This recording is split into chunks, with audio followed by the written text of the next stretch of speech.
Hi kids. Today what we're going to do is we're going to go on to KNEX lesson number 3, more parts to top things out. And I've been teaching you the past couple lessons, teaching you how to use the parts and what they mean and that sort of thing. But this time we're going to just kind of finish it out with one or two more of the parts that I think we need to focus on. But this is going to be a little bit different today because I'm going to introduce you to the vocabulary I'll be using before we actually use it during the build, just to introduce you to it so it doesn't sound completely odd. First thing we're going to do is we're going to talk about tan locks, okay? And I'm going to introduce the tan lock to you and how it works with the wheels and how it works with axles when it comes to KNEX, okay? So that's the KNEX parts. We're also going to talk about lines of symmetry, or what it means to make something symmetrical. Then if we're going to talk about symmetry, we're also going to be talking about quadrilaterals. Not that quadrilaterals are the only thing that can be symmetrical, but that's what we're going to use to talk about it today. And then I'm going to also introduce you to the engineering design process, which is really an important part of KNEX and STEM, okay? Because it's just how we build things, all right? Now, before we get started, let's talk about a few soft skills, okay? A soft skill is basically how you behave and what kind of work you do with people, how you cooperate, that sort of thing. Are you accountable? Are you respectful? And today we're going to emphasize your ability to focus, okay? Don't allow yourself to be distracted because today's activity will get distracting at certain points, okay? Keep a positive attitude because, again, with KNEX and STEM, things go wrong, so don't get mad. Just work your way through the problem with a positive attitude. Give yourself a little bit of empathy along with the people around you, okay? So those are the soft skills that we're going to kind of like emphasize and focus or keep in the back of our mind, all right? So if the teacher wants to pause right now, she might want to talk some more about those skills, or I'll keep going. You want, they're good, teacher? Okay, all right. So anyways, let's talk about this tan lock. Oh my goodness. Now, you don't need to get one out of your kit if you have your kits. The tan lock is a tricky little part, and it's going to want to get away from you. It is going to want to run away from you. Okay, that's what the tan lock wants to do. Now, they are the smallest little thing that can prevent the biggest, fanciest machine from working. So in other words, whenever I have kids building big rides or cars or something like that and they don't work, I usually say, check your tan locks. Do you have them? Are they in place correctly? All right. And again, these little guys, man, they will do everything they can to get away from you. Okay. They just want to bug out. They're tricky. All right. It's very important that you learn how to use tan locks because when you're building with wheels and axles, those tan locks become a major part of those structures. All right. So anyways, the next thing we want to talk about are wheels. And I imagine most of you know what wheels are. They are those round things that we have on cars, bikes, and use them all over the place. All right. KNEX has their special types of wheels, and they become really, really neat when you work with wheels and axles. Okay. Now, an axle is nothing more than a rod or a shaft used to connect and hold wheels in place, okay? So if you have two wheels like we have up here, okay, we have these two wheels, they're connected by a yellow axle, all right? Very important. And there's two types of axles we'll go over with. It's a free axle and a fixed axle, and we'll talk about those a little bit more. So wheels, axles, tan lock. Oh, quadrilaterals, okay? Quadrilateral is a geometry term, and it means a four-sided figure that is made up of line segments and vertices. A vertice is a corner, okay? And that's just a fancy word for saying a corner, all right? So this would be a vertex if this were part of a bigger shape, okay? It is a corner. Now, these green shapes that you see on the screen, you could kind of say those are quadrilaterals with very rounded vertices, but they look more like ovals. But anyways, that you could make the judgment call, because in KNEX, you don't always get a nice 90-degree corner. It's got this round part, so you kind of have to sometimes play into the whole angle, whatever.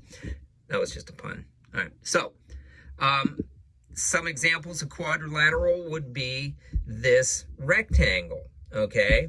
4 sides, opposite sides are parallel, opposite sides are congruent, and it has right angles, okay? So that's a rectangle. Another type of quadrilateral is the trapezoid, okay? Opposite, one set of parallel lines, and then 4 sides, and not necessarily right angles, okay? Then you have the parallelogram, okay? And you have parallelogram, opposite sides are parallel, opposite sides are congruent. And a rectangle is a parallelogram, but it's a special type of parallelogram that has right angles, okay? So you can get really technical about how you're describing shapes. The last one is a very common one, and that is our friend the square. You can see that it has 4 sides. They're all the same length, and it has 4 right angles. Okay, so those are quadrilaterals. And all. So when I say, oh, instead of a square, I might say this quadrilateral, I might be referring to the square, okay? But anyways, so that's some vocabulary for you. Now, the other thing I want to talk about are lines of symmetry, or a line of symmetry. A line, it is a line which divides a shape into halves, creating congruent parts which match up precisely. There is a lot of vocabulary here, isn't there? Okay, so we're talking about congruent parts. That means parts that are the same size, okay? And it's a line that divides the shape in half. When you fold it precisely, those sides match up. And you might even know what we're talking about when we talk about symmetry. Like if you look at this rectangle down here, we can see that it has a line of symmetry there. So this half and this half, if you folded that, they would be congruent or equal size. And then it has a line of symmetry that goes that way. You would not get a line of symmetry corner to corner. You wouldn't get a line of symmetry, because if you folded it, they wouldn't match up. So that's not a line of symmetry, even though it gives you congruent parts. It's not a line of symmetry. If you look at this trapezoid, you can see that you have 1 line of symmetry. The parallelogram down here, you might think that you have a line of symmetry going from this vertex to this vertex, but that's not the case, because this is longer here than this right there, and the angles are not congruent either. So there's no lines of symmetry in this shape, okay? Even though you could probably divide it into congruent parts, they'd have to be flipped and rotated in order to line up, and that's not symmetry. And then the last is the square. And how many lines of symmetry do you think are in a square? You can kind of count them if you want. Teacher, anybody have their hand up? You want to call on them? Well, all right, well, you may or may not have got the right number. We have 1, like a rectangle, 2, like a rectangle, but here's what's neat about the square. When you go from vertex to vertex, all right, whoops, when you go from vertex to vertex, you also will get a line of symmetry. So in other words, this would be a line of symmetry for the square, and that would be a line of symmetry for the square. So a square has 4 lines of symmetry, all right? So in other words, you could fold this triangle over and it'd match that one, and this one to match that one, okay? Teacher, do you want to pause the video and do anything with that? Go right ahead. If not, I am going to move on to the engineering design process.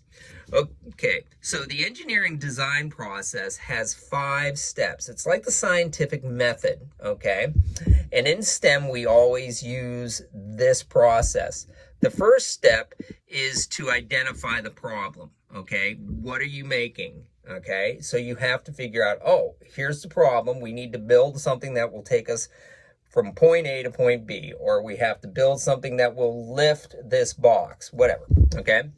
And then you brainstorm. You may brainstorm by yourself, coming up with ideas. You may work with each other. Who knows, okay? But once you're done brainstorming, you would then plan or design what it is you're going to build. Now, when it comes to STEM and the engineering design process, the identifying the problem is obviously important. Brainstorming, talking about ideas, coming up with ideas, and then planning is really important. A lot of times your teacher will stop you and say, you can build that, but you've got to plan it and design it first, because that makes you an efficient engineer and a builder, okay?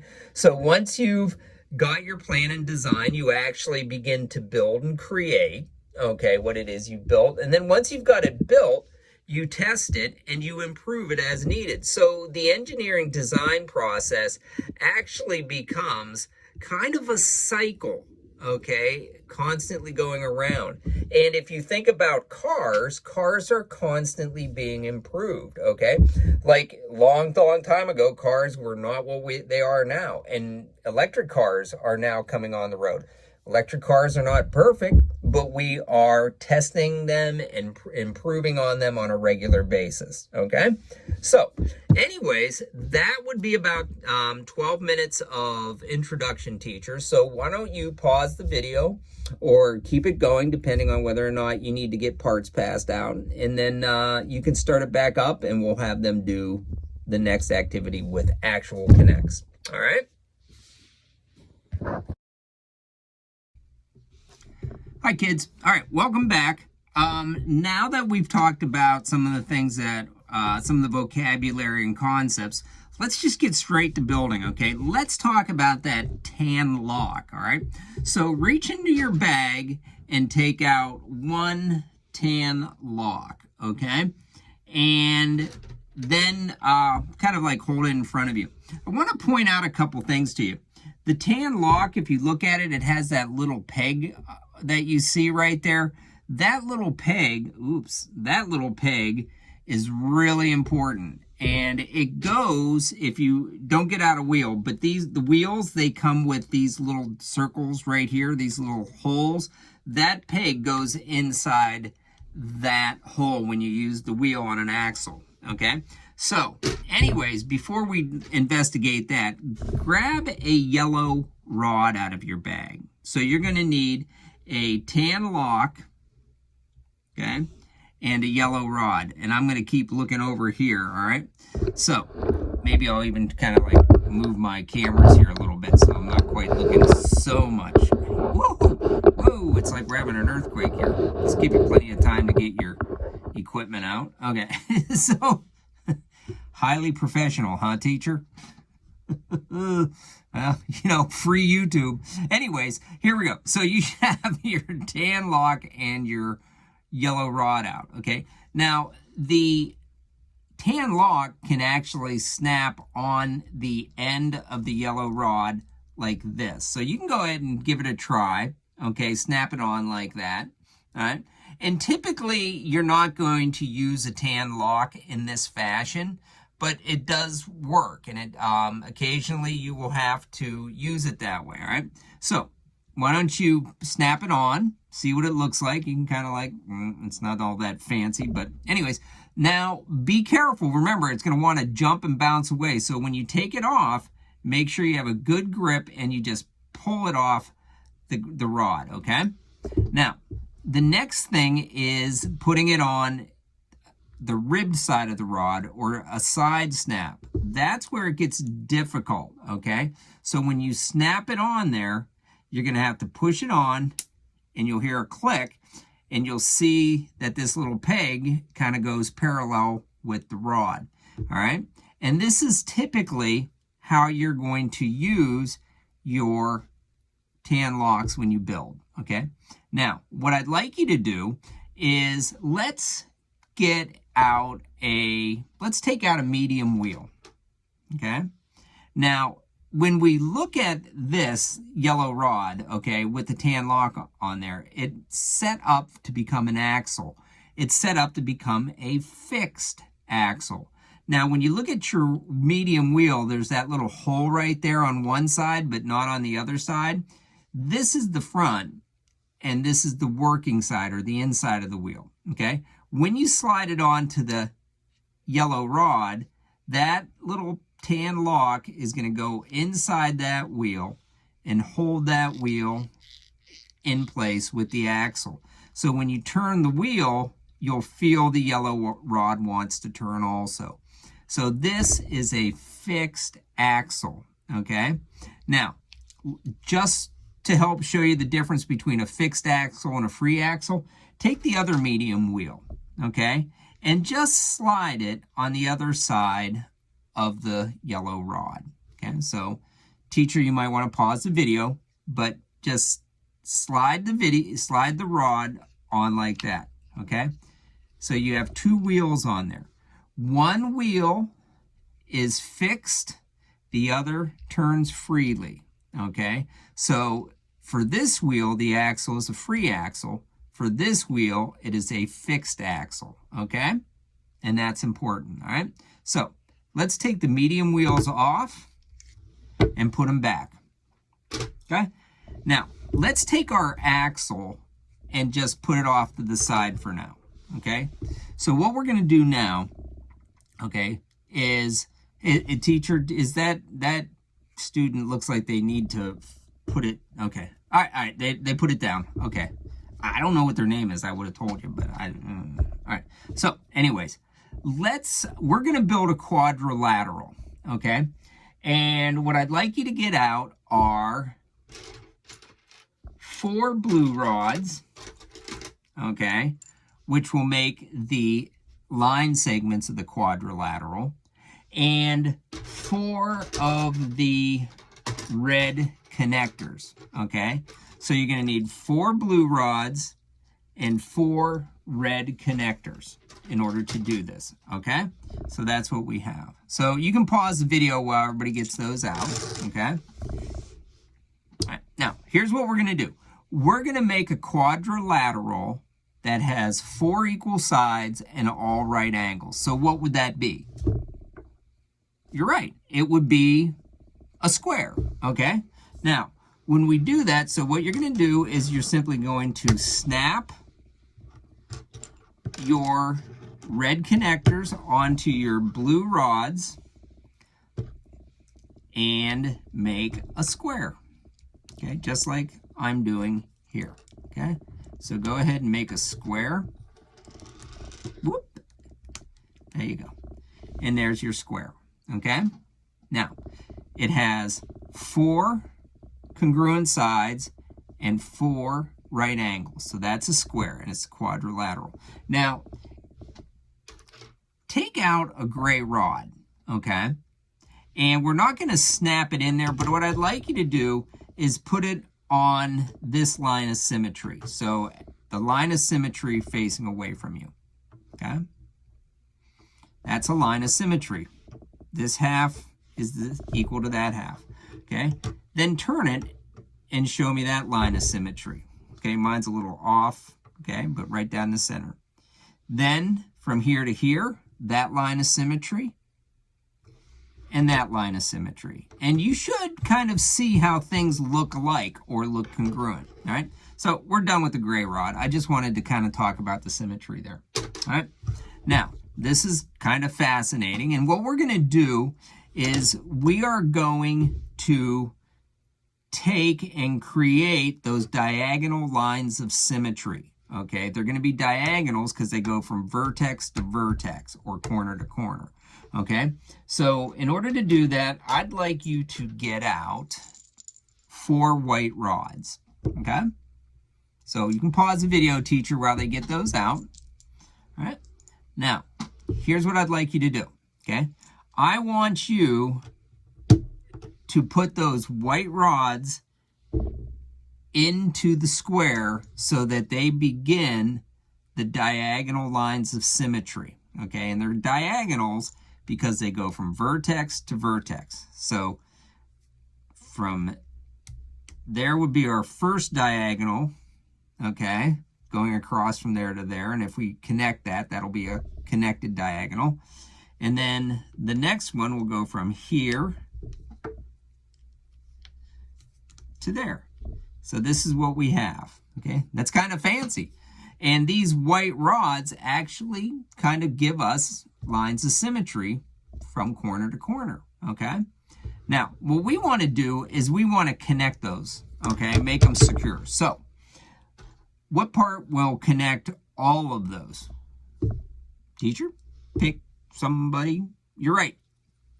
Yeah, you're right. It's the white connector, okay? So take your white connector and place it in there like so, okay? There we go. Now, in KNEX land, or the land of KNEX, in geometry, when KNEX and geometry come together, you have to kind of like imagine the continuous line segment from here to here and there to there, okay? You have to imagine that it's connected there, which is huge for geometry, because in geometry, we talk about lines going on forever and ever as for infinitely, but we know that you can't do that. But anyways, so now that we have this very nice quadrilateral, which is a square, okay, we can now put it on our axle, okay? So what I'd like you to do is take your axle and slide your tan lock as close to the middle of that yellow axle as you can, okay? Then I would like you, we want this to be fixed to the axle, so these little openings right there go on the peg. So we're going to slide it right on like so. So it goes in there like that. Now, some of you are already caught on to what we're going to do. We need one more part. It is a dark gray connector. We need the dark gray connector, okay? And what I'd like you to do is we're going to snap it on the axle and slide it down to there, okay? So now we've got this quadrilateral fixed to the axle. And if you do that, that's kind of cool, isn't it? Yeah. It's spinny. Heck yeah. Right? So teachers, all right, here's where it gets crazy. Kids, I'm going to show you how symmetry and balance help create very important physics. There you go. You've created a top. Give it a try and see how yours does. You can pause the video, teacher, while they do that. Well, how did they do? That kid over there, that kid's still spinning their top. You might want to tell them, hands off, listen, all right? But anyways, here's what I want you to try, kids. I want you to see if, all right, so we've built this machine. We want to improve it now. See if you can improve the spinning of this machine by lowering the actual quadrilateral body lower on the yellow, and spin it and see what happens. So give it a try. Pause the video, teacher, and see if they get better results. Okay, did it work? I'm sure most of you discovered that by lowering it down there, it's easier to spin it and it's got a greater balance, right? Okay. All right. So let me ask you this. What if we slide it all the way to the top and spin it? Teacher, why don't you pause the video and let them do that? Well, how did you guys do?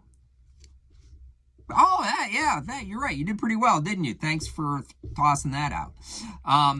But anyways, teacher, okay, at this point in time, okay, we've taught the kids how to use all the hinges and the different connectors, and now we've taught them how to use little tan locks. So what you can do is you can have them take this apart with me right now, and then I'll offer you up another idea for them to build if you have time left, okay? So kids, here's what I'd like you to do, all right? And this is really important. Taking this apart is important, all right? First thing you want to do is slide that dark gray connector up and pull it off, okay? Then take your quadrilateral off of there. Don't do anything with your axle and tan lock yet. I want to show you how you take that off. And go ahead and take apart your top. Okay, so teacher, why don't you give them a minute to take apart their quadrilateral and put the parts back in the bag. You can pause the video. Okay. All right. Now, all right. Started the video, I'm assuming. Now, kids, you have this on your desk still, okay? You still have this on your desk, all right? Now, what I'd like to show you is please put it down and don't touch it. Remember these little tan locks like to jump and get away from you? And it might be hard for you to get this off, okay? Because they can be hard to get off, all right? So I'm going to show you a trick for getting them off, all right? You put it down on the desk like this so the peg is up in the air, okay? And then what you do is you put 2 fingers on your rod, okay? One index finger, middle finger, like this, okay? Kind of teeter-totters back and forth. What you're going to do is that your other hand's going to go over it and push down this finger and this finger so that the rod goes flat to your desk. So when you do that, you'll hear a snap and your tan lock will come off. In other words, let me show you it under one of the KNEX bags, okay? So this is what it looks like, okay? My fingers are like this, all right? And when you press down, you're covering the tan lock so it doesn't fly away. And you're just doing that. And you can see how that tan lock wants to jump and get out of there, okay? So make sure you don't let it pop out of there. So teacher, why don't you pause the video and have them practice taking the tan lock off of the rod. All right, well, here we go. Video started again. Last thing, teacher, if you want, all right, if you have time remaining, you can give the kids a STEM design challenge. You can have them design the best spinning top possible, okay? And you can establish rules with them, such as it has to have at least 2 lines of symmetry.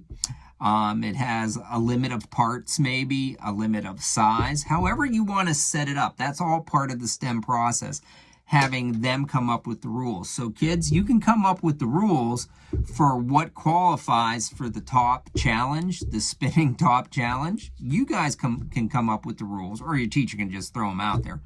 And then you can begin using your KNEX parts to build the best one possible. All right? So that's it.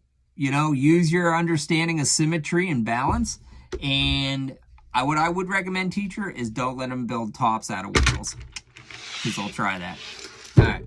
All right. Good luck, kids. Have fun.